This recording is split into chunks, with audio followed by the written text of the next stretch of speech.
Have you ever checked your phone and felt your heart drop a little when there was nothing there? Not because you were expecting something important, not a call about a job, not news about family, just one name, just one person, just one message that never came. Emma checked her phone 47 times the day it ended, and then 47 times the day after, and then she stopped counting. But she never stopped checking. This is the story of a girl who waited, and what she found when she finally stopped. Emma Calloway was 26 years old. She taught 3rd grade at Birchwood Elementary in Portland, Oregon. 31 8-year-olds who called her Miss Calloway and drew her pictures of butterflies and suns with faces. She kept every single one. They covered the wall beside her desk at home in a patchwork of crooked crayon lines and misspelled, "I love you, Miss Calloway." She loved her job. She loved her small apartment on Maple Street with the creaky 3rd floorboard and the window that stuck in winter. She loved the farmer's market on Saturday mornings and the way Portland smelled after rain. She had her best friend Cora, who made her laugh until her stomach hurt. She had her sister Bea, 1 hour away by train. She had a good life, a genuinely, honestly good life. But every good life has a corner it tries not to look at. Emma's corner had a name. His name was Liam. They had met 3 years ago at a coffee shop in the Pearl District. He had taken the last almond croissant. She had stared at the empty tray, and he had laughed, this completely unself-conscious laugh, and broken it in half without being asked. That was Liam, the kind of person who noticed things, who remembered that you took your coffee with oat milk, who texted you the name of the song that was playing in the restaurant 3 days after dinner, because he finally remembered, who made you feel like the most interesting person in any room. They dated for 8 months, 8 months of farmers markets and late-night movies and long drives to the coast with the windows down, 8 months of inside jokes and cold feet under blankets and goodnight texts that turned into still awake at 2 a.m. And then one February evening he sat across from her at that same coffee shop where it all started, and said he needed to figure himself out, that he wasn't in the right place, that it wasn't her, it was him. He said all the things people say when they don't want to say the one true thing. He said, "I'll reach out when things are clearer. I promise." And Emma, who believed in people more than was probably wise, nodded and said okay, and then she waited. The first week, she was fine, she told herself. Space is healthy. Growth takes time. He said he would reach out. The first month, she was okay. She went to work. She taught her students. She laughed at Cora's jokes. She only checked his Instagram twice a day. By month 3, she had memorized his posting schedule. She knew which filter he used on hiking photos. She knew the name of the bar he went to on Thursdays. She knew everything about his life, and was not in any of it.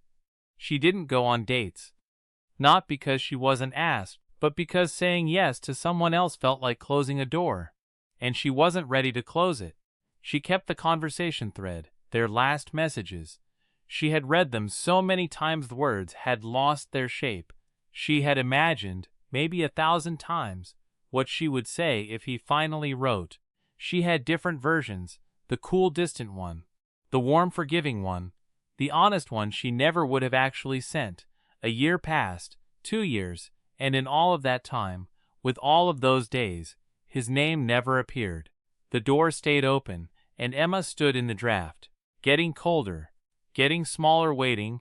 3 years, 1 month, and 4 days after Liam walked out of that coffee shop, Emma was sitting on her kitchen floor, not dramatically. She had just been washing dishes, and sat down because her legs were tired. Her phone was in her hand. His name was on the screen. She had opened the conversation again.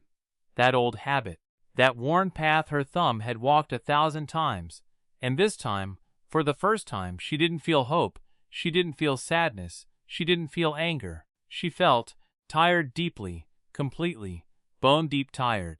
Not of him, of herself, of the years she had spent in a waiting room for something that was never going to arrive.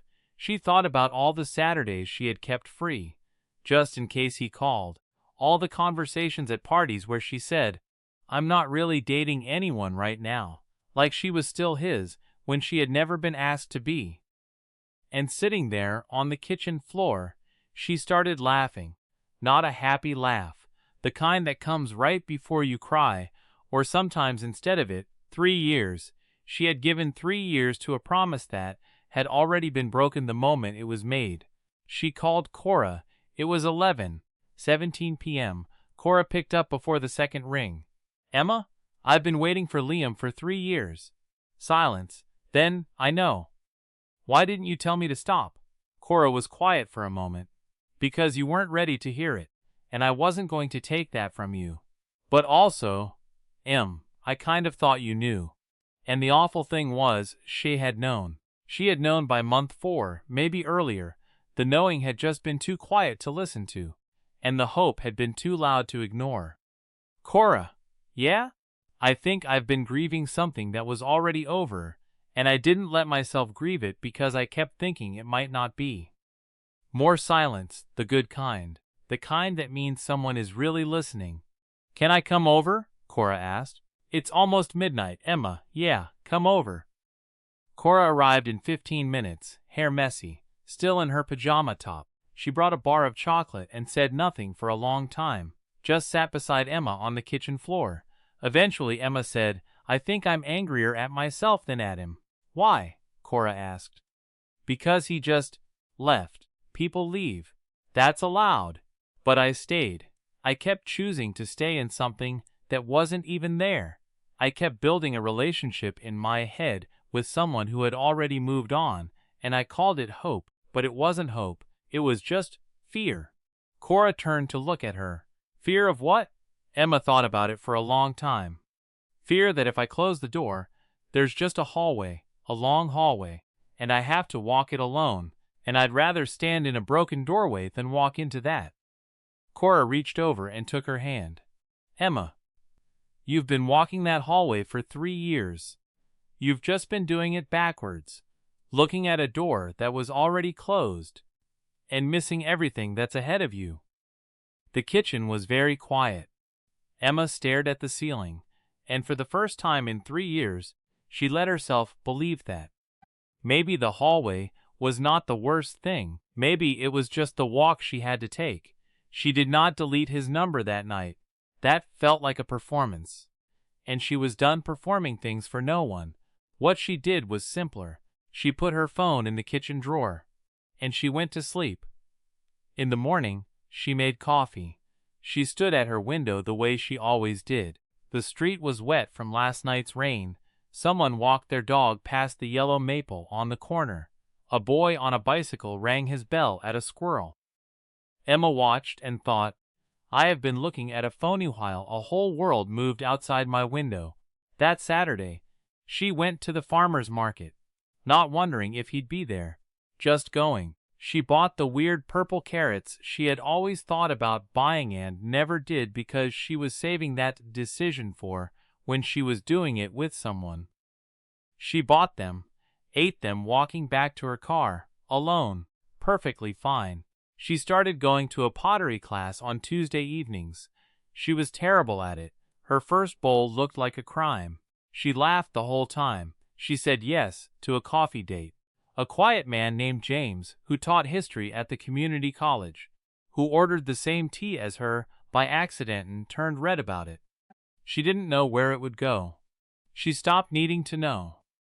And slowly, without ceremony, without a moment she could point to later and say, there, the door she had been staring at for 3 years became just a door, closed. Ordinary part of the wall. If you are watching this, and there is a name on your phone that you check for more than you would admit.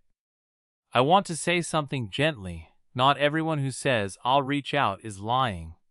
Some people mean it when they say it, and then life moves, and clarity never quite arrives, and the message never gets sent.